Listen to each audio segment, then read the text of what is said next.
13वीं चौपाई में गोस्वामी तुलसीदास जी कहते हैं, सहस वदन तुमरो जस गावे, अस कहे श्रीपति कंठ लगावे। हनुमान जी की लीलाएं, हनुमान जी का गौरव, हनुमान जी के पराक्रम इतने अद्भुत हैं कि हजारों हजारों मुख से भी उसका वर्णन किया जाए तो कम है।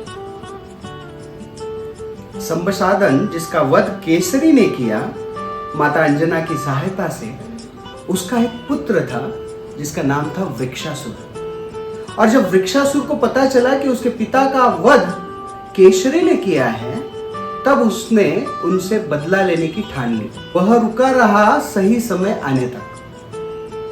वास्तविक रूप में इस वृक्षासुर के पास एक वरदान था। वह वृक्ष था और उसमें यह शक्ति थी कि वह किसी भी व्यक्ति की छाया को पकड़कर उसे खा सकता था।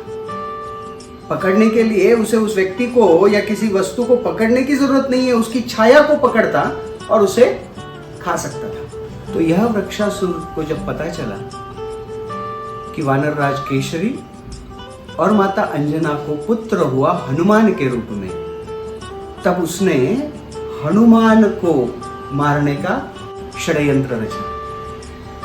एक दिन हनुमान खेल रहे थे और क्योंकि हनुमान जी के पास वो शक्ति है कि वह कितना भी विशाल रूप धारण कर सकते हैं, तो वह अक्सर ऐसा किया करते थे। एक दिन हनुमान ने बड़ा विशालकाय रूप धारण कर लिया और जितना बड़ा रूप उतनी बड़ी छाया।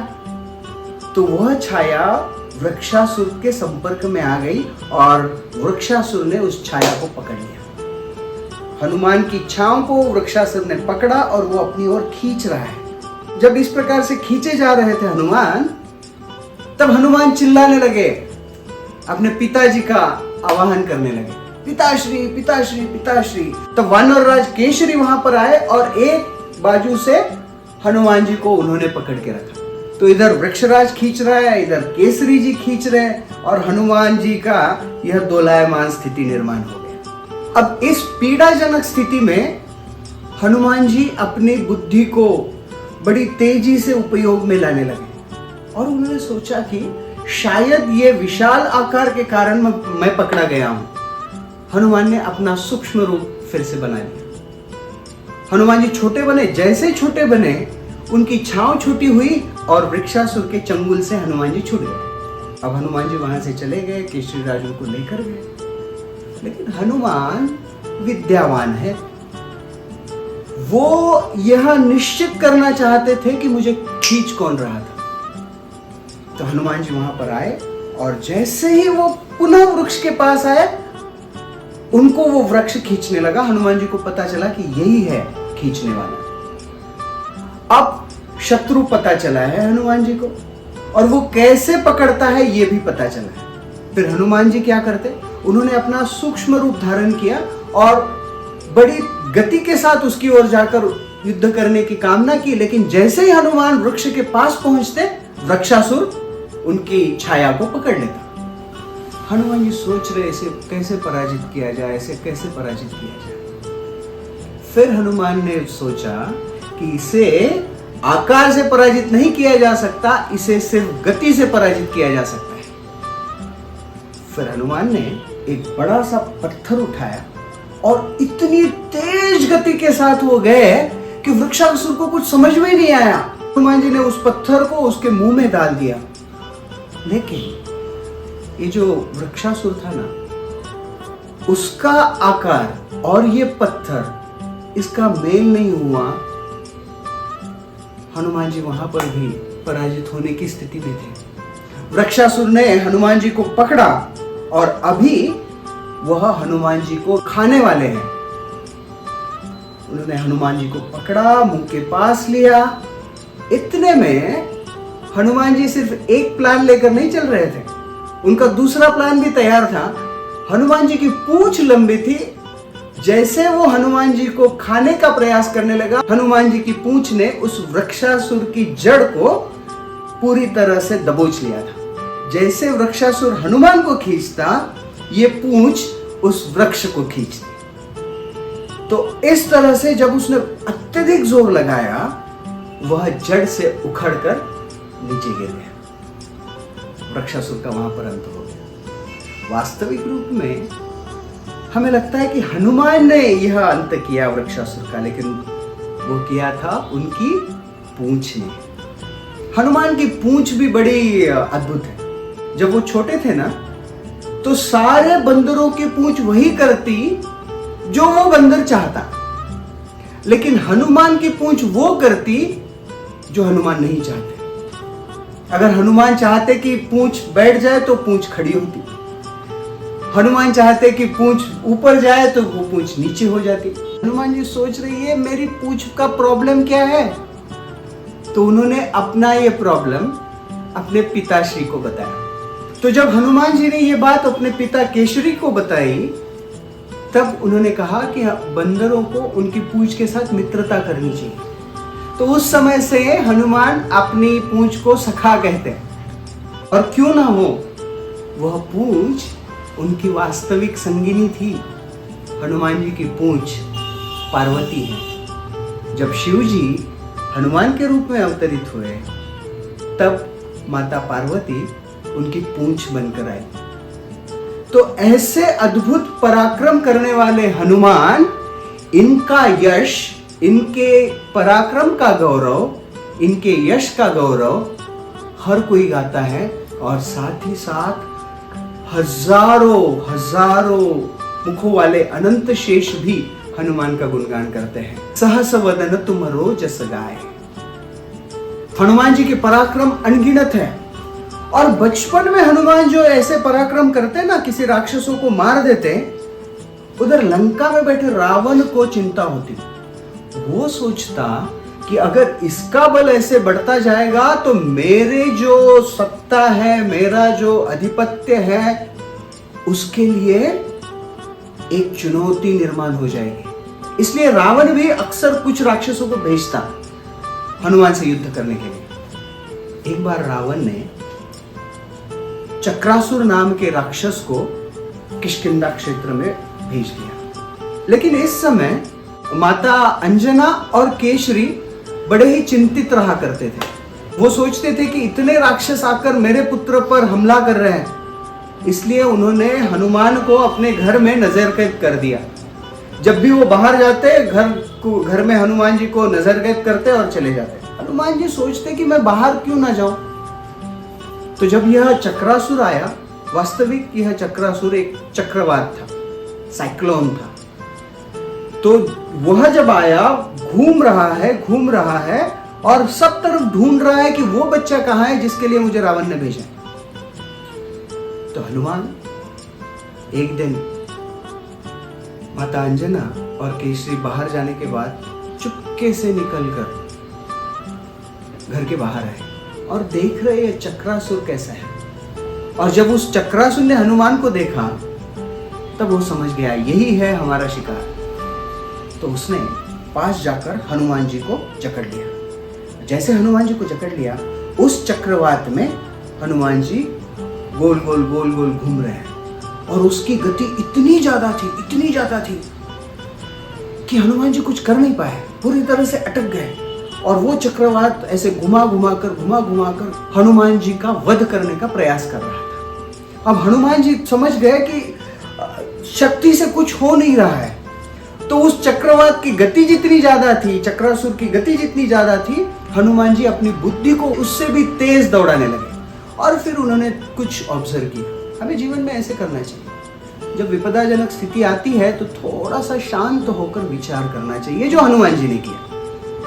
हनुमान जी ने देखा कि ये एक दिशा में घूम रहा है, क्लॉकवाइज घूम रहा है, मैं एंटी क्लॉकवाइज शक्ति लगाता हूं। और हनुमान ऐसे कर रहे हैं। और जब उन्होंने इस तरह से घूमना शुरू कर दिया, चक्रासुर की पकड़ हनुमान जी पर क्षीण होने लगी, कम होने लगी। फिर धीरे धीरे हनुमान जी ऊपर से नीचे आए। और जैसे वो नीचे आए, हनुमान जी सब तरफ देख रहे हैं। उन्होंने देखा कि ये चक्रासुर, ये चक्रवात सब जगह पर घूम रहा है, लेकिन एक स्थान पर एक गड्ढा था, वो गड्ढे के भीतर नहीं जा रहा है। तो हनुमान जी ने देखा कि यह चक्रवात, वो जो गड्ढा है, उस गड्ढे के भीतर नहीं जा रहा है, तो बड़ा ध्यान लगाकर गति पर नियंत्रण कर कर हनुमान जी उस गड्ढे पर बैठे और जैसे ही वह चक्रवात उस स्थान पर गया, हनुमान जी ने वो गड्ढे में छलांग लगाई। हनुमान जी गड्ढे में गिर गए, चक्रवात ऊपर घूमता रहा। अब चक्रवात घूम तो रहा है, उसे समझ में नहीं आ रहा है कि मेरा ये शिकार कहां गया। इतने में हनुमान जी का एक मित्र छोटा बंदर, उसे हनुमान ने एक डमरू भेंट में दिया था, जो डमरू वृक्षराज जो वाली और सुग्रीव के पिता हैं, उन्होंने हनुमान जी को दिया था। तो वह हनुमान जी का छोटा मित्र डमरू बजाने लगा और उस डमरू की ध्वनि इतनी भयंकर थी कि चक्रवात को चक्कर आने लगे। फिर हनुमान ने देखा कि इस डमरू की ध्वनि को देखकर यह चक्रवात त्रस्त हो रहा है। तो हनुमान जी गए अपने मित्र के पास और बोले, जोर से बजाओ, जोर से बजाओ, जोर से बजाओ, जोर से बजाओ। वो डमरू बजा रहा है, डमरू बजा रहा है, डमरू बजा रहा है, चक्रवात त्रस्त हो रहा है। इतने में हनुमान जी ने कहा कि डमरू मुझे दो, और हनुमान ने वो डमरू लिया और छलांग लगाई, उसके कान के पास जाकर बजाने लगे। और जैसे वो बजाने लगे, चक्रासुर उस ध्वनि को सहन नहीं कर पाया और गतप्राण होकर वहां पर गिर गया। ऐसे अनगिनत असुरों का वध हनुमान जी ने किया और इसीलिए उनका गुणगान हजारों मुख वाले अनंत शेष भी करते हैं। सहस वदन तुमरो जस गाए, अस कहे श्रीपति कंठ लगाए। ऐसे हनुमान को उनके प्रिय आराध्य प्रभु रामचंद्र जी गले से लगाते हैं। हनुमान जी को रामचंद्र जी ने कितनी बार गले से लगाया? 3 बार। पहली बार जब माता सीता के मिलने का संदेशा लेकर हनुमान जी आए, तब प्रभु रामचंद्र जी सीता माता के वियोग में मानो गतप्राण होने वाले थे। उस समय मिल गई सीता इस हनुमान के संदेश को सुनकर रामचंद्र जी के शरीर में पुनः जान आ गई। और जब हनुमान जी सामने आए तो प्रभु रामचंद्र जी उसने गले लगाना चाहते थे, लेकिन हनुमान जी ने उनके चरण पकड़ लिए। अब हनुमान जी तो हनुमान जी है, वो रामचंद्र जी के चरण छोड़ ही नहीं रहे हैं। रामचंद्र जी कह रहे हैं, उनके कंधों को पकड़ कर आ रहे, उठो, मुझे तुम्हें गले लगाना है, मेरे हृदय से लगो। तो हनुमान जी कहते हैं कि नहीं, मेरा तो स्थान आपके चरणों में ही है।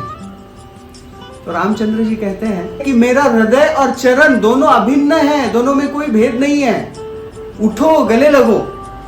तो हनुमान जी कहते हैं दोनों अभिन्न है तो इन्हें ही पकड़े रहने दो ना, फिर गले क्यों लगाना चाह रहे हो।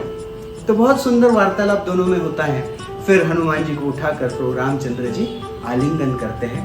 पहली बार प्रभु रामचंद्र जी ने हनुमान को इस प्रकार से आलिंगन किया। दूसरी बार जब लक्ष्मण को मेघनाद इंद्रजीत के प्रहार से मूर्छित होना पड़ा, हनुमान जी हिमालय जाकर द्रोणाचल लेकर आए और उस मृत संजीवनी के प्रभाव से जब लक्ष्मण जी पुनः जीवित हुए, प्रभु रामचंद्र जी ने हनुमान को दूसरी बार गले लगाया। और जब लक्ष्मण जी के पुनः जीवित होने के बाद रामचंद्र जी ने गले लगाया ना हनुमान जी को, रामचंद्र जी कहते हैं कि हे हनुमान, मेरा और तुम्हारा जो रिश्ता है वो आने वाले अनादिकाल तक रहेगा। क्यों?